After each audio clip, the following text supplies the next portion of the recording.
Assalamualaikum warahmatullahi wabarakatuh. Perkenalkan, nama saya Wahyu Fadzila Nirbayati. Saya adalah seorang guru IPA di SMPN 5 Bandung.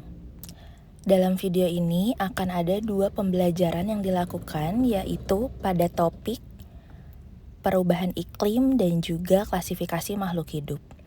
Yang pertama, ini adalah suasana kelas ketika dilaksanakan pembelajaran pada topik perubahan iklim. Baik dalam topik perubahan iklim maupun klasifikasi makhluk hidup, berdasarkan hasil observasi awal, sebagian besar siswa kurang memahami dampak perubahan iklim terhadap kehidupan sehari-hari dan juga klasifikasi hidup yang berhubungan dengan kelestarian alam. Hal ini disebabkan oleh kurangnya pengalaman praktis yang menghubungkan teori dengan penerapan nyata di lapangan. Adapun runtutan kegiatan yang akan dilakukan dan juga LKPD yang harus dikerjakan oleh siswa. Kemudian, dengan membuat alat dari energi terbarukan dan juga miniatur taman sekolah berkelanjutan, siswa dapat berpartisipasi aktif dalam mitigasi pemanasan global dan perubahan iklim. Alat energi terbarukan ini dibuat oleh siswa karena siswa dibebaskan memilih alat yang menurutnya dapat mengurangi dampak perubahan iklim. Di antaranya terdapat panel surya, turbin angin, dan turbin air. Selanjutnya, pada pembelajaran kedua yaitu tentang klasifikasi makhluk hidup, guru mengaitkan materi dengan status konservasi IUCN Red List. Guru memaparkan cara agar mengetahui status kepunahan, kemudian siswa harus membuat kanva berupa infografis dari label tanaman dan juga QR Code yang bisa di-scan oleh seluruh warga sekolah. Kemudian berikut merupakan runtutan kegiatan yang akan dilaksanakan, ada 2 pertemuan. Lalu berikut adalah LKPD. Di dalam LKPD, guru telah menyediakan kunci determinasi untuk siswa sebagai pedoman dalam mengobservasi tanaman. Kemudian siswa harus mengisi LKPD dan juga kanva, lalu membuat QR Code-nya. Selesaikan rangkaian pembelajaran, kemudian bersama-sama warga sekolah lainnya, siswa melakukan aksi penanaman tanaman reduksi polutan dan juga pemasangan alat energi terbarukan. Halo semuanya, saya Kiana Rabia Dewi, Adinda Ramdhani, Zifara Aulia, Naomi Syifa Ikaru. Hari ini kita akan melakukan pemasangan panel surya yang telah kita buat di proyek sebelumnya. Simak terus ya guys. Dadah. Let's go.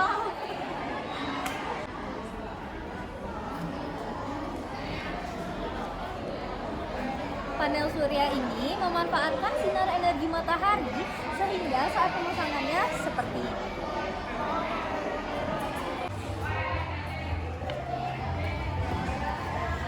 Sinar matahari ini akan ditangkap oleh panel surya dan diubah menjadi energi listrik. Sehingga saat malam hari dapat digunakan untuk menerangi taman sekolah berkelanjutan ini.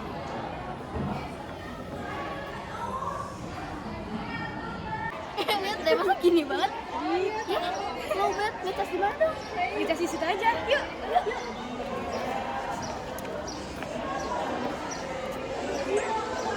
Emang boleh? Boleh dong. Ini kan fasilitas sekolah, jadi bisa digunakan di situ. Kok pakai ngecas juga? Iya. Kalau gitu berarti kita harus jaga alat ini dalam jangka waktu yang panjang dong. Iya. Masuk. Keren banget. Berikut merupakan kegiatan pemasangan alat energi terbarukan di SMPN 5 Bandung yang dilakukan sendiri oleh siswa.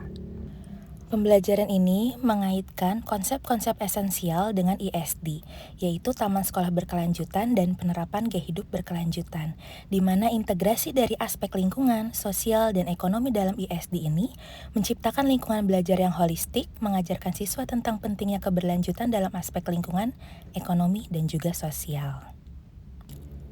Panel surya ini telah dipasang di lingkungan sekolah dan secara bebas dapat digunakan oleh seluruh warga sekolah yang membutuhkan untuk mengisi daya baterai handphone. Dengan dipasangnya alat ini dapat mengurangi biaya penggunaan listrik di sekolah dan dapat melestarikan taman sekolah berkelanjutan, sehingga dapat membangun kesadaran akan tanggung jawab untuk merawat dan melestarikan lingkungan sekolah.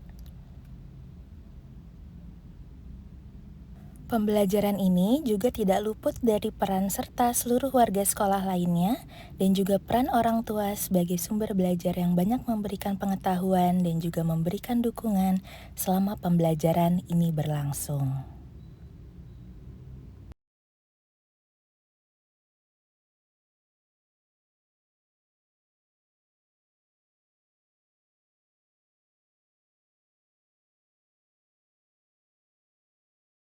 Jadi untuk aki itu bisa digunakan ketika cuaca sedang mendung atau tidak ada cahaya matahari.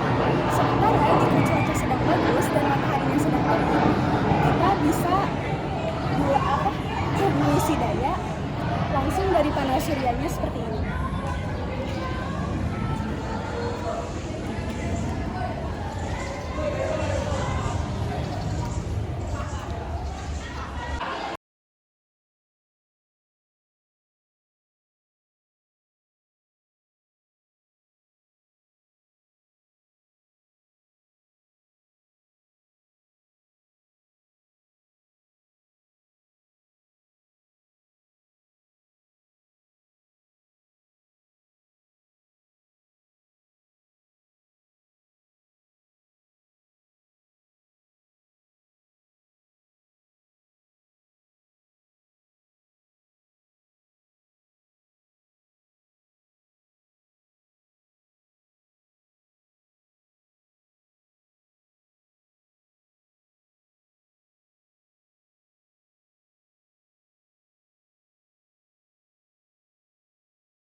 Jadi untuk pemasangan label-label tanaman itu luar biasa itu bagus sekali. Artinya apa?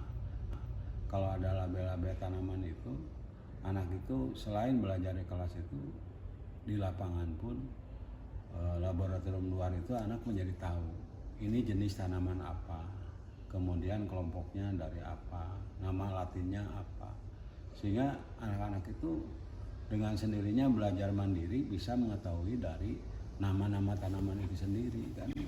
Assalamualaikum warahmatullahi wabarakatuh. Testimoni untuk Ibu Wahyu, pembuatan nama pada tanaman yang ada di SMP Negeri 5 Bandung sungguh luar biasa, sangat bermanfaat sekali karena membantu untuk proses pembelajaran siswa di kelas 7 di sekolah, terutama untuk mengenal klasifikasi pada makhluk hidup, diantaranya untuk tumbuhan. Jadi anak-anak bisa mengenal tumbuhan itu sesuai klasifikasinya. Halo, perkenalkan nama saya Kiana Anabia Dewi dari kelas 7J. Menurut saya, pembuatan label tanaman ini sangat menyenangkan karena kita dapat mengklasifikasikan tanaman yang ada di sekitar kita menggunakan ciri-cirinya masing-masing, menggunakan determinasi seperti mengerjakan teka-teki. Halo semua, nama saya Hafiz dari kelas 7J dari SMPN 5 Bandung. Menurut saya, kegiatan pembuatan label tanaman ini sangat penting dan juga sangat berhubungan dengan pembangunan taman berkelanjutan karena siswa-siswi dapat men-scan barcode di sini untuk mempelajari klasifikasi tumbuhan tersebut. Selain itu, para staf juga bisa mempelajari cara merawat tanaman tersebut. Menurut saya dengan adanya labeling tanaman menggunakan QR code ini akan membantu siswa-siswi untuk bisa mempelajari mengenai konservasi lebih dalam, khususnya untuk tumbuhan yang ada di lingkungan sekolah SMP 5 Kota Bandung ini. Salam lestari, salam konservasi. Kita bersama akhir. Kegiatan tadi benar-benar seru.